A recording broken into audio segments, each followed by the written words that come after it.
Dito namulat si Marilu. Sa maliit at masikip na mundo. Kung saan tahimik na sumisikat at lumulubog ang araw. Kung saan nagdadaan ang panahon nang hindi siya napapansin. Siguro, kung ang kapalaran niya ay taong may kasarian, palagay ko isa itong lalaki.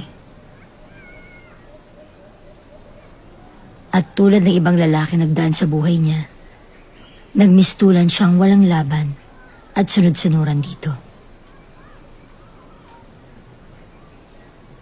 Pero sa huli, gusto kong maniwalang siya pa rin ang nagtagumpay.